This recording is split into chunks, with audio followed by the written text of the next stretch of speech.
Friends, welcome to Sivakami garden. Friends பாருங்கள், இன்றைக்கி நம்ம கொய்யாக்கா மரத்தில் இருக்கிற அந்த துளிருங்களெல்லாம் நம்ம பார்க்குறோம். ஏன்னா 2-3 நாளாக கொஞ்சம் மழை பெஞ்சதால இது ரொம்ப நல்லா தான் வந்திருக்குது. முருங்கை மரமும் நல்லா ரெடி ஆகிடுச்சு, பெருசு பெருசாக வந்திருக்குது அந்த கிளைங்கெல்லாம். இது நம்ம ஒரு நாள் எடுத்துக்கலாம். இது சேப்பங்கிழங்கு செடி பாருங்கள் ஃப்ரெண்ட்ஸ், எப்படி இருக்குதுன்னு சொல்லிட்டு நான் ஒரே ஒரு கிழங்கோட அந்த மேலே இருக்கிறது வேர் இருக்கிறது எடுத்துன்னு வந்து தான் நான் நட்டு வச்சேன். அது பாருங்கள் எவ்வளோ பெரிய இலை வந்திருக்குது. அதில் எத்தனை கிழங்கு இருக்குதுன்னு தெரியல. அதையும் நம்ம எடுத்துகிட்டு பெரிய தொட்டியில் வைக்கணும். ஏன்னா சின்ன கேனில் வச்சுருக்கிறேன் நான்.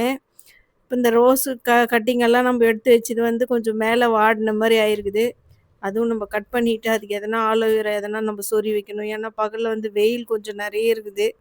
அதனால கொஞ்சம் வாடின மாதிரி ஆகிட்டு இருக்குது. நம்ம மல்லிகைப்பூ செடி வந்து முனையிலலாம் நம்ம கட் பண்ணி விட்டுருக்குறோம். எல்லா செடியிலையுமே அரும்பு வச்சுருக்குது. அழவந்தழையை நம்ம கட் பண்ணி விட்டதுன்னா உங்களுக்கு காமிச்சிருப்பேன் வீடியோவில். மண் மாற்றினது, புது மண்கலவை மாற்றி வச்சோம். ஒரு அந்த செடி எடுத்துகிட்டு 3 செடி ஒன்றா இருந்தது. அது ஒன்றா வச்சுருக்குறோம் பாருங்கள். இப்போ அதுவும் நல்லா பெருசாக வளர்ந்துருக்குது. இந்த சாமந்தி செடியெல்லாம் இன்றைக்கி வந்து நம்ம கட் பண்ணி விட போகிறோம் ஃப்ரெண்ட்ஸ். முனையிலெல்லாம் வந்து நிறைய பெருசு பெருசாக நிறைய இலை தான் மூடின்னு இருக்குது. அதை கட் பண்ணி விட்டால் தான் நம்மளுக்கு அது அரும்பு வச்சு பூ வரும். அதனால் நான் எல்லா சாமந்தி செடியிலேருந்தும் முனையிலேருந்து நான் கட் பண்ணி விட போகிறேன். இந்த எல்லாம் இந்த சொரக்கா கொடி, பெருக்குங்க கொடியெல்லாம் நான் கயிறு கட்டி மேலே மேலே தூக்கி கட்டி வச்சுருக்கிறேன். பரவாயில்ல, இப்போ நல்லா இருக்குதுன்னா அந்த கொய்யாக்கா மரத்தான இந்த சொரக்கா செடியில் 3 சொரக்கா வச்சுருந்தது ஃப்ரெண்ட்ஸ். ஆனால் அது 2 வாடி போன மாதிரி ஆயிடுச்சு.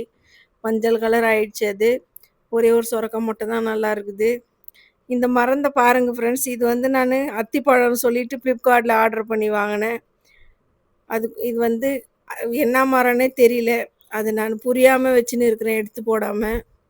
இன்றைக்கி டெல்லி கனகாமரம் செடியில் வந்து பூ வந்து நாளைக்கு தான் ரெடி ஆகும் பறிக்கிறதுக்கு. நம்மளுக்கு நேற்று தான் நம்ம பூ பறித்தோம்.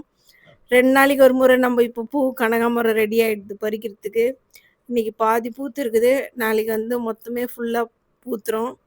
நம்மளது எல்லா கனகாமர செடியிலேருந்து தொட்டியில் ஒரு கம்மி 10 செடியாவது முளைஞ்சிருக்குது. சின்ன சின்ன செடிங்க, கனகாமர செடிங்க வரவேந்து நிறைய செடி முளைச்சிருக்குது. இன்றைக்கி ரோஸ் செடியில் வந்து ஒரு ரோஸ் பூத்துருக்குது.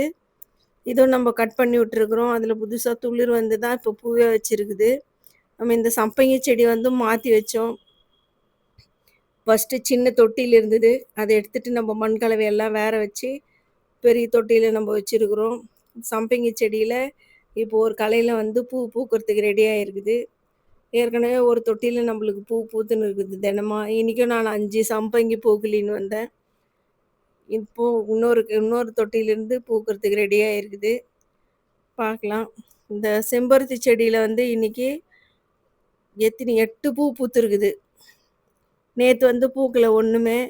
இன்றைக்கி வந்து 8 பூ பூத்துருக்குது செம்பருத்தி. சம்பங்கி பூ பாருங்கள், எத்தனை சம்பங்கி பூத்துருக்குது. இன்னும் ரெடியாக அரும்பெல்லாம் மேலே இருக்குது. இன்னும் ஒரு 10 அரும்பு இருக்கும் பூக்கிறதுக்கு. இந்த முறை தான் நம்மளுக்கு சம்பங்கி செடியிலேருந்து நிறைய பூ நம்ம பறிச்சிருக்கிறோம். பார்க்கலாம். ஏன்னா அது நம்ம கொடுக்குற அந்த உரம் நம்ம தினமும் காலையில் சாயங்காலம் நம்ம செடிக்கு தண்ணி ஊற்றுறோம். அதுதான் நினைக்கிறேன் நான். அதனால் இப்போ நான் அந்த சம்பங்கி செடி எடுத்து வேறு மண் கலவையை போட்டு வேறு பெரிய தொட்டியில் வச்சுருக்கிறேன். பாருங்கள், சம்பங்கி வந்து மாற்றி வச்சது இல்லாமல் நம்ம சைடில் இருக்கிறதெல்லாம் கட் பண்ணி விடணும். நம்ம செம்பருத்தி செடியில் வந்து 8 செம்பருத்தி பூத்துருக்குதுன்னு சொன்னேன்.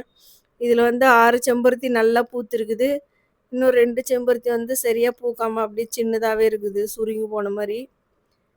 அது ஏன்னு தெரியல. இப்போ பக்கத்தில் இருக்கிற செம்பருத்தி செடி வந்து ஆரஞ்சு கலர் செம்பருத்தி பெரிய பக்கெட்டில் மாற்றி வச்சோம். அதிலே இன்னும் அரும்பு எதுவுமே வரலை. இந்த அரளி செடியில் வந்து அதுலேயும் பூ முடிஞ்சு போச்சா என்னன்னு தெரியல.